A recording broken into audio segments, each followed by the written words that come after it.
கவின் ஒரு ஐடி ஊழியர், மாதம் 1.5 லட்ச ரூபாய் சம்பளம், சொந்த வீடு இருக்கு. இவ்வளவு இருந்தும் அவர் ஒரு தாழ்த்தப்பட்ட சமூகத்தில் பிறந்த ஒரு காரணத்தினால் அவர் காதலிச்ச காதலியின் தம்பி சுஜித் அவர்கள் இவர் ஆணவ கொலை செய்திருக்கார். இந்த ஆணவ கொலைகளை பண்ணியவர இது ஒரு ஆணவ கொலை அல்ல, இது ஒரு கௌரவ கொலைன்னு சொல்லிட்டு அதையும் சில கூட்டங்கள் அவரை கொண்டாடி சுத்தி கொண்டிருக்கிறார். ஒரு கொலை செஞ்சு விட்டுது, இது ஆணவ கொலை தான் இல்ல, என் சமுதாயம் என் ஜாதிக்கார பொண்ணை காதலிச்சான், அவன் அக்காவை காதலிச்சான், இவர் மாவீரன் வெட்டி சாதனை பண்ணிட்டாரு அப்படின்னு அவர் தூக்கி வச்சு கொண்டாடிட்டு இருக்கிற ஒரு கூட்டம் ஒண்ணு சுத்திட்டு இருக்கு. அந்த கூட்டம் தான் முக்கிய குற்றவாளிகளே.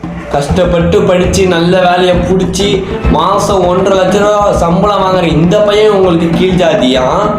ஆனா வேலை வெட்டிக்கே போகாம வீட்டுல வெட்டியா ஜாதி பெருமையை பேசுற இந்த நாய் உங்களுக்கு மேல் ஜாதியா?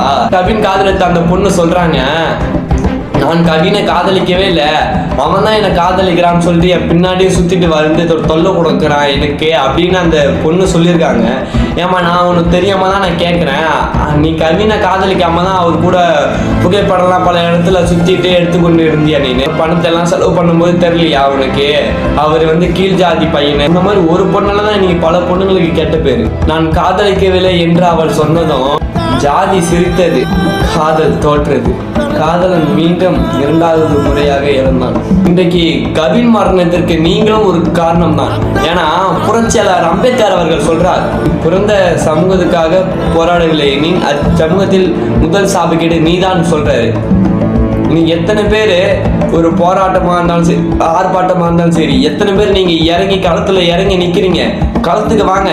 இந்த மாதிரி ஆணவ கொலைகள் நாளைக்கு நம்ம வீட்டிலேயே ஆணவ கொலைகள் நடக்கலாம். நீங்கள் அனைவரும் ஒன்று சேர வேண்டும், புரட்சி செய்ய வேண்டும். இன்னும் எத்தனை இளவரசனை இழப்போம் என்று தெரியவில்லை, இன்னும் எத்தனை கவினை இழப்போம் என்று தெரியவில்லை. மற்ற சமூகத்தில் இது போலவான ஆணவ கொலைகள் பெரிதும் நடப்பது கிடையாது. நாட்டில் எவ்வளவோ சமூகங்கள் இருக்கிறது, ஜாதியங்கள் இருக்கிறது.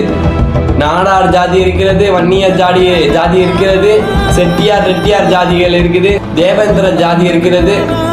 ஆனால் இத்தனை ஜாதிகளுக்கு இந்த போன்ற ஆணவ கொலைகள் பெரிதும் நடப்பதில்லை. ஆனால் பறையர் சமூகத்தை மட்டும் குறிவைத்து தாக்குகிறார்கள் என்றால் அந்த நேரத்தில் நீங்கள் திருப்பி அடித்தால்தான் உங்களால் உயிர் பிழைக்க முடியும் என்றால் நீங்கள் திருப்பி அடிப்பதில் எந்த ஒரு தப்புமே கிடையாது. கொலை தடுப்பு சட்டத்தை இயக்க வேண்டும். ஒரு கொலை பண்ணா உனக்கு இந்த தண்டனைன்னு சொல்லிட்டு எல்லாமே பயப்படணும் போல ஒரு தடுப்பு சட்டத்தை இயற்ற வேண்டும் என வேண்டிக் கொள்கிறேன். இது போல இனிமேல் நம் நாட்டில் ஆணவ கொலைகளை நடக்க கூடாது. இன்னொன்னும் கடைசியா சொல்லிக்கிறேன்,